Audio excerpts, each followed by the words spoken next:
Hi, good morning. My name is David Potter. I'm the marketing manager for Waikato Milking Systems USA.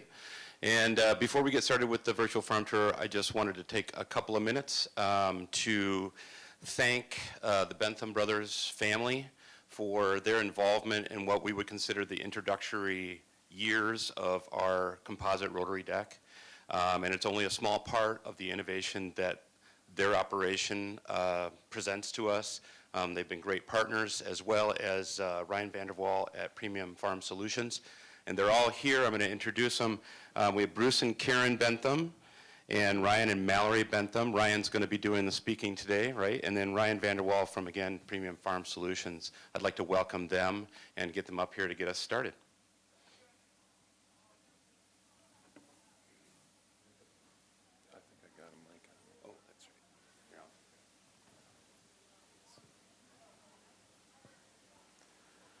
I'd just like to thank the World Dairy Expo and Waikato Milking Systems and Premium Farm Solutions for inviting our farm to and choosing us to do this virtual farm tour. And I'm going to present to you just about our farm.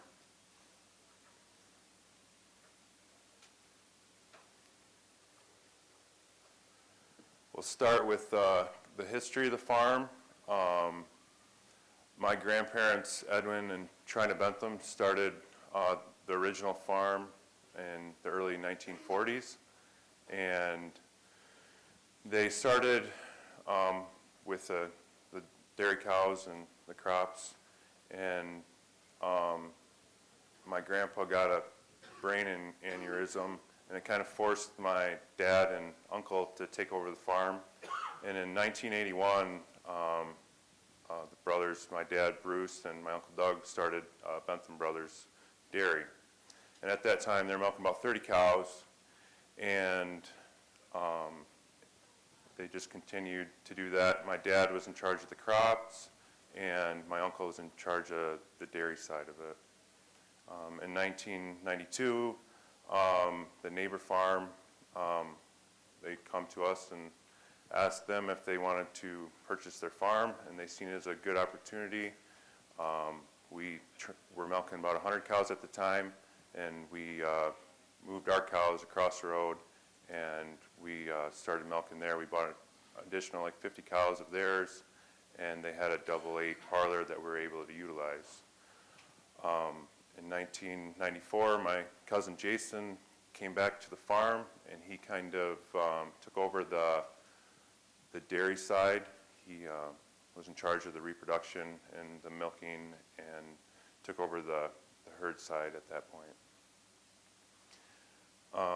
In 2002, we remodeled the parlor to double 12 herringbone, and we also built our first 200 cow freestall barn, and that was kind of the turning point for the dairy side. We were able to bed with sand bedding, and it really improved the cow health and the quality of our milk. In 2004, we bought another neighbor farm.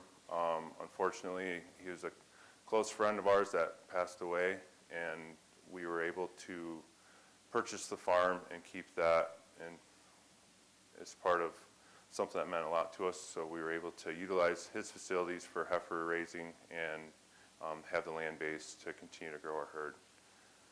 In 2006, I came back and I kind of helped my uncle with the calf side, raising the calves and the heifers, and I also helped my dad with the crops, and we just kind of worked together. And 2006, we actually went from 300 cows to 600 cows, and we were still raising all our bull calves for steers at the time, and we were looking for a way to maximize our land base and get the most return off our land base and our facilities.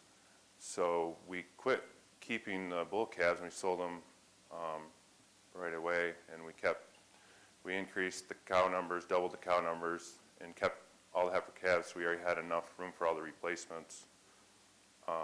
So we were up to 600 cows in 2007, 2011. We built the third barn, and we were up to 800 cows. During that time, as we all know, the price of crops, the commodities and feed went up tremendously, so we wanted to also focus on the crop side, and we invested quite heavily in irrigation, but also during that time we did quite a bit of tiling, and we tiled a lot of our ground to maximize the yields on our crops.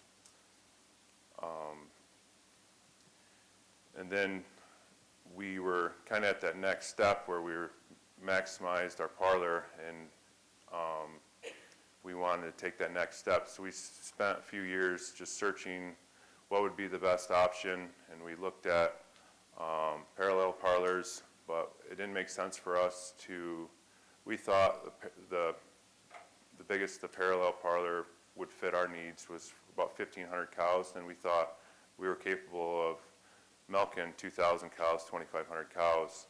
And so we talked to Premium Farm Solutions, Ryan Vanderwall, and he told us about Waikato, and we were able to be introduced to them, and we went there and looked at their rotaries, and we were really happy with the Kevlar, the composite platform, and just the whole drive and the rollers underneath the platform, and we really liked what they had to offer. So in 2016, we went ahead. It was a big step for us. We spent a lot of time and thoughts, and that was a big step for us. So in 2016, we went ahead with the Rotary Parlor, and now we're up to milking 2,500 cows 3 times a day. In 2017, my younger brother Kyle came back to the farm, and he's been able to help us on the crop side. He's been able to help lead and make decisions there, as well as on herd health and various other things in the farm.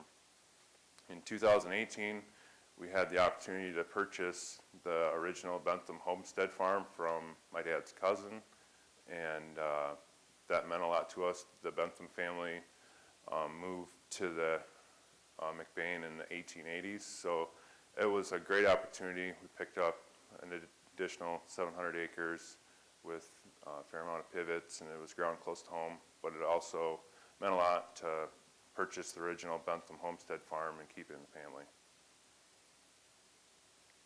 A little about who we are as a farm and what's important to us.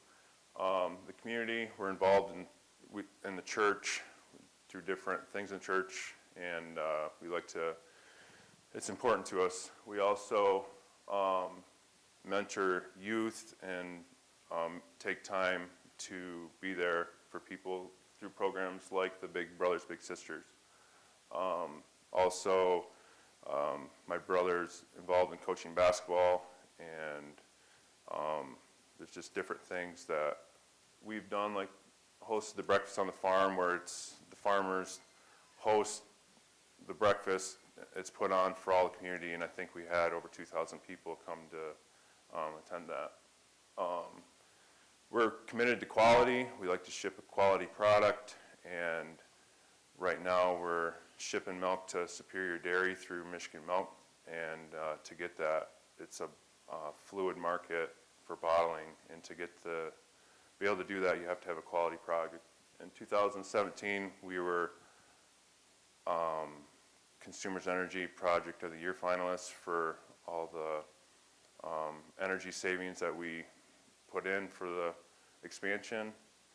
We were also awarded the gold quality through Michigan Milk.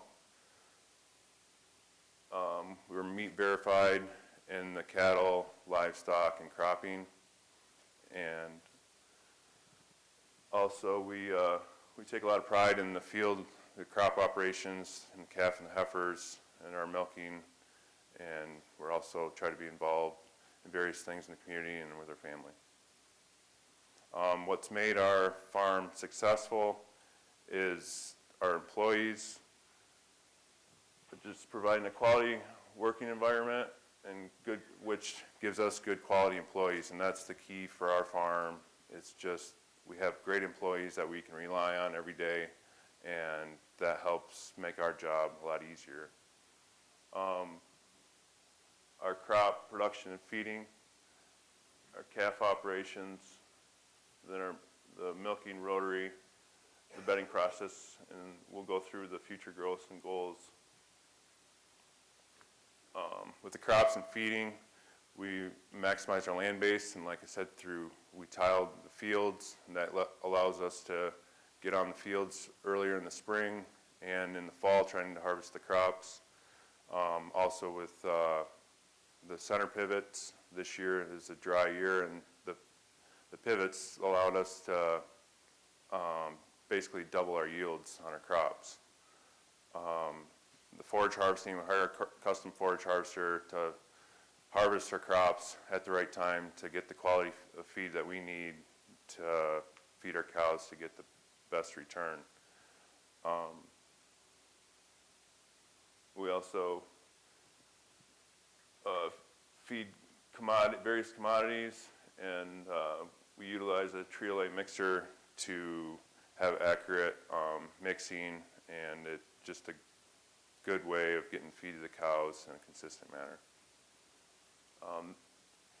Here we're going to go over just through where it all starts and on through with the milking. The calving facility, as you see here, it's where all the close-up cows come, and it's just a friendly environment for the cows to calve, and for the employees, they can just monitor the fresh cow area where the cows are calving, and it just gives a good environment for the workers and the cattle to have the calves, and they can just easily maintain it. Here's just another picture of the calving barn and just the friendliness of the facility.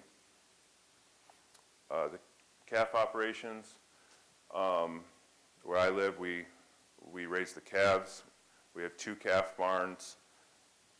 We have about 185 calves on milk, and we have a pasteurizer. We pasteurize the milk, and then we feed about 3 quarts of milk twice a day. We're also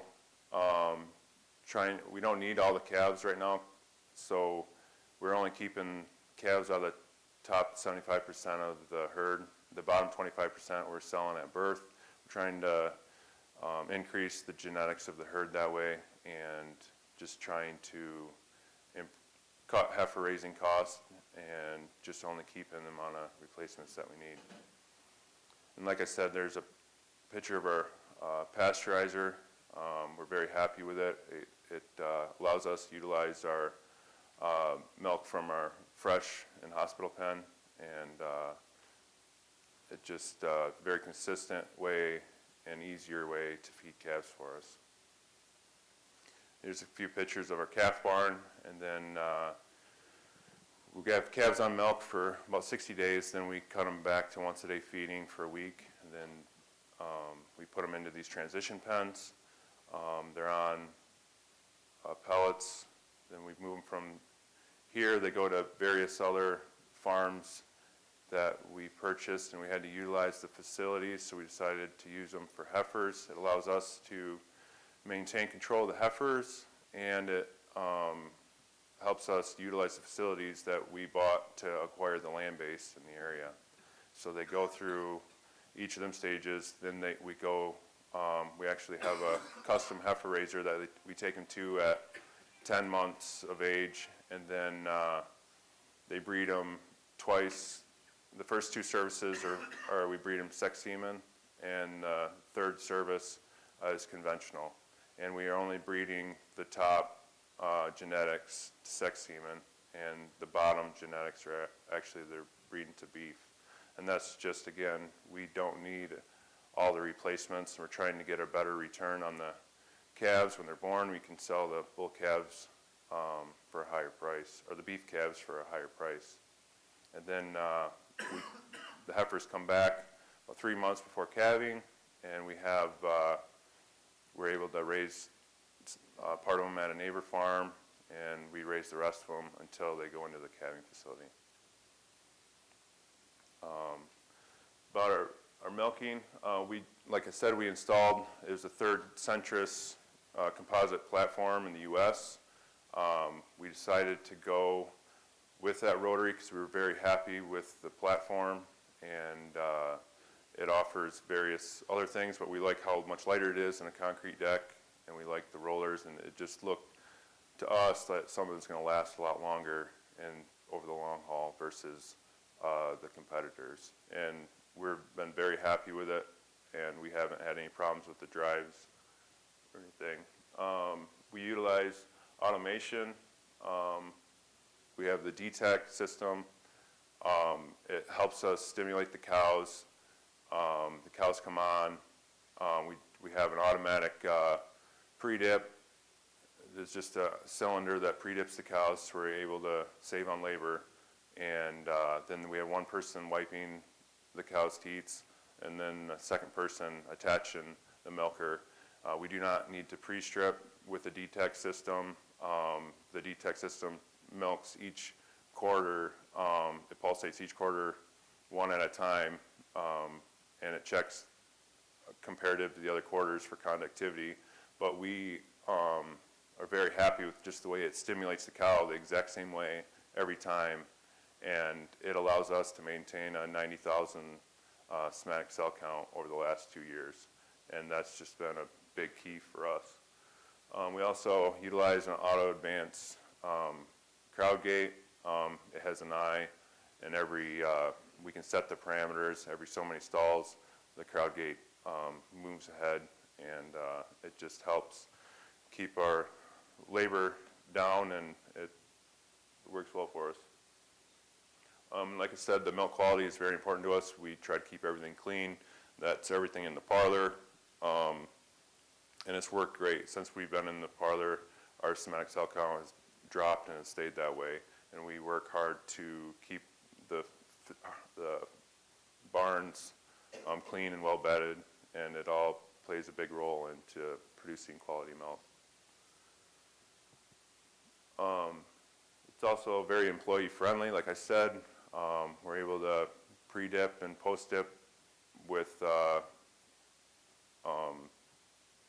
arms for us, so we don't have to have employees to do that, but also the employees don't have to walk all over. They can just stay in one spot, and every group they can rotate positions, and we're able to maintain our help, and our employees like to come to us, and they're happy to work for us.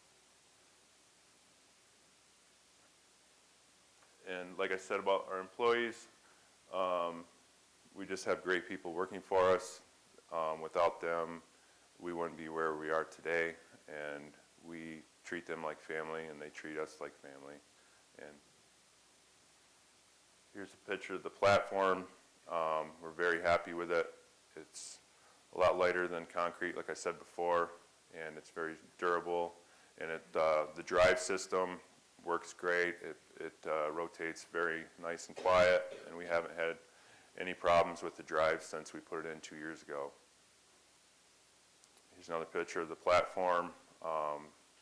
We have a rubber on top of the deck, and we have a spacer for the legs, so it helps a lot with the automation of the dipping and wiping and attaching the milkers, and keeps the cows in place, and it's worked well.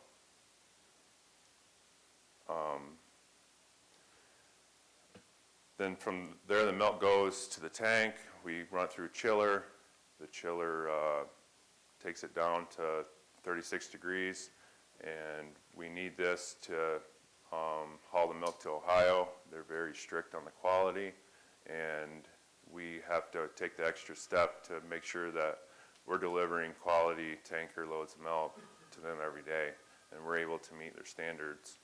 And then here's a picture of the truck getting loaded up.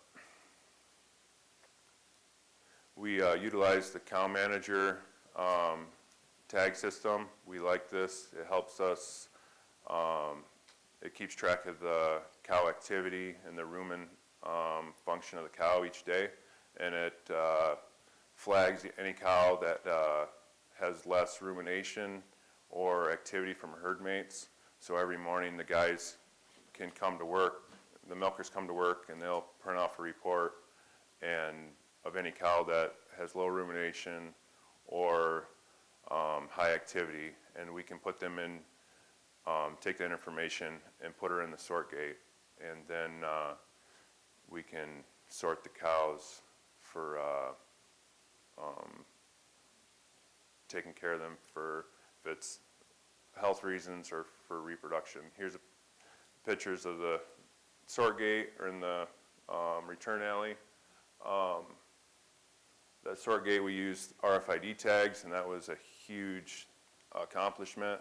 It's very hard to be able to sort cows with white RFID tags, and they were able to do that for us, and it's a very economical way to sort cows, and we're very happy. Before we had the sort gate up and running, we had a couple extra, like 2 extra guys. It took us 2 to 3 extra hours each day to go through the barn, set the headlocks, and find the cows.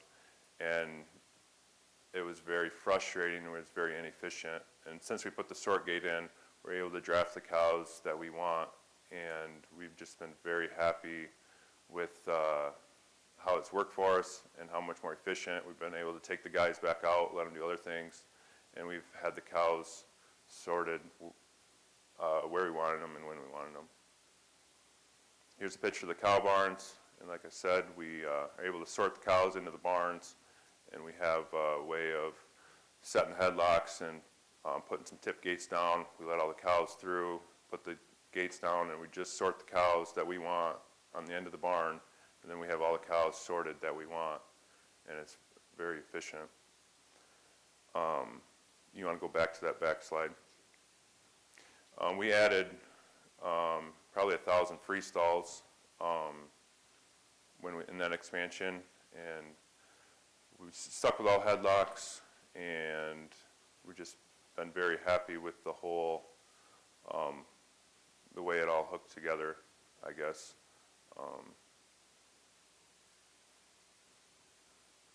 That's good.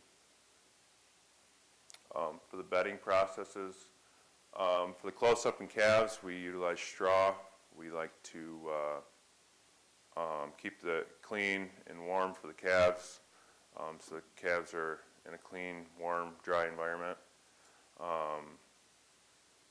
For the heifers, we use sawdust. It's just more economical in our area to get sawdust, and also in the cooler months it adds a little warmth versus sand. For the milk cows, we use sand. We reclaim our sand with a sand lane, and we are able to reuse that sand, and we take it out, we pile it, and if we're able to dry it out, we'll rake it and get it back in the free stalls. And by reusing the sand, we're still able to keep a good milk quality. And here's a picture of the sand lane where we go through each day, scoop it out, and we scrape the barns with a vac truck, and we're able to dump it into that mixing tank, run the sand lane, and scoop it out, reuse the sand, and it helps us save a lot of manure hauling costs and also the usage of the sand. Some of our future improvements and goals, we just strive to be more efficient with and maximize all our current assets. Whether it's if we can milk more cows or grow more, get more tonnage off the land that we have. That's what we're going to do in the future, and that's what we continually study and try to improve on. For nutrition, we want to improve our income over feed costs without sacrificing cow health. Just look ways to be more efficient, to cut costs but not cut production and health.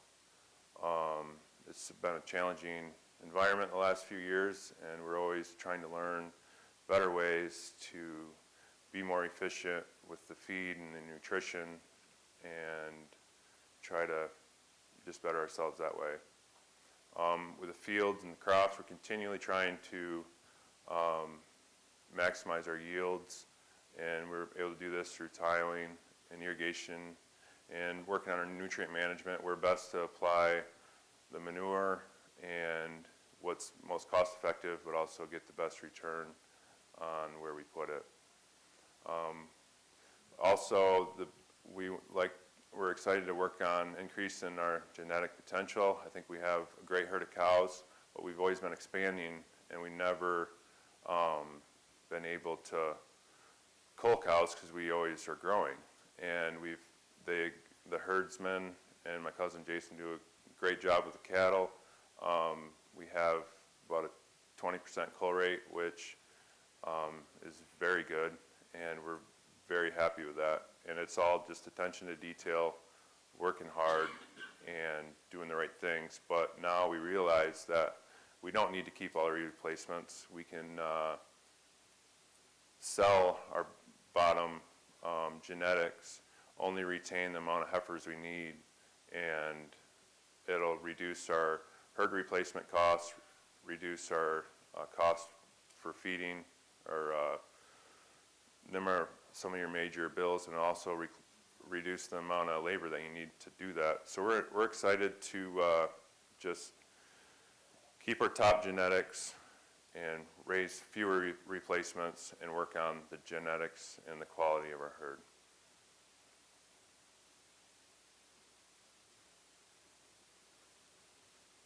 Do we have any questions? Or? At this time, if you have some questions, we can take them and get them answered for you. And if you have a question, just raise your hand. I'll come to you. Anything? Okay, we got two.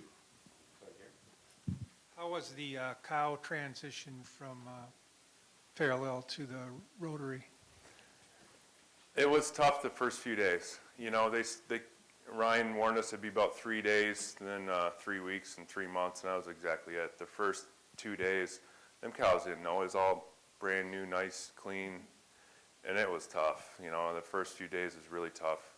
But now, you know, after 3 days, it went on a lot better, and Ryan can talk a little bit more about just training the cows. And they were very good at listening and taking some advice. They made sure they had a lot of help around. You know, it's a good community there in McBain too, so there's a lot of other farmers and just friends and family that helped out. So they went into it overstaffed, which is, what I've seen on startups, you know, if you're overstaffed, that's a lot better than being just staffed or understaffed. That's where it gets, I think, disastrous at sometimes, is because it's work, you know, it's hard work, and if you get to a point where you're tired out and exhausted, it's just hard, you know, so.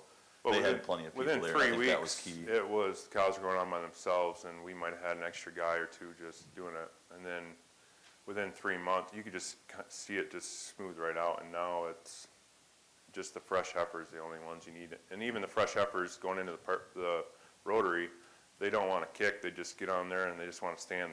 They sit and they look at all the other cows facing them, and they just have a lot better, easier time training a fresh heifer. And that's the only thing we have to train now. So as far as training the fresh heifers coming in, we're very happy with that. Another small thing that's actually a pretty big thing is those bullets that he mentioned earlier.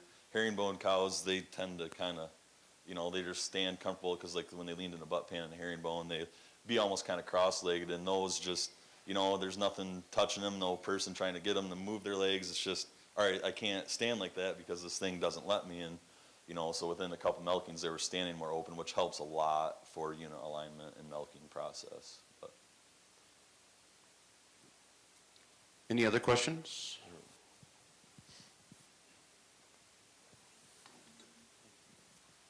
When you transitioned into the rotary, what was production? Any production increases, and was that due to potential increase in time budget and reduction in holding in parlor time?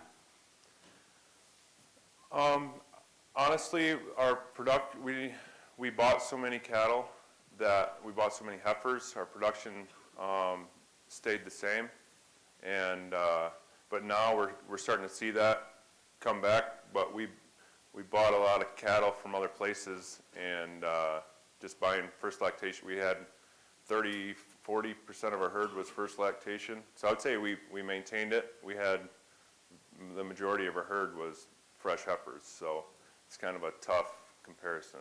But the cows that we had, I would say they maintained or went up. Anybody else? Maybe I missed it, but what do you do with your hospital pen? They go through the Rotary? No, we use our old facility at Double 12. We keep all that separate, so there's no cross in between our hospital pen or fresh cows, and it gives our herdsmen and a different set of employees looking at just them cows every day, and that way all the cows in the Rotary, it's all saleable milk, and it's a whole different group of guys. Any other questions? Okay, once again, I'd like to thank the Benthem brothers for being here today, and it's an outstanding operation, and it was great to see. So thank you very much.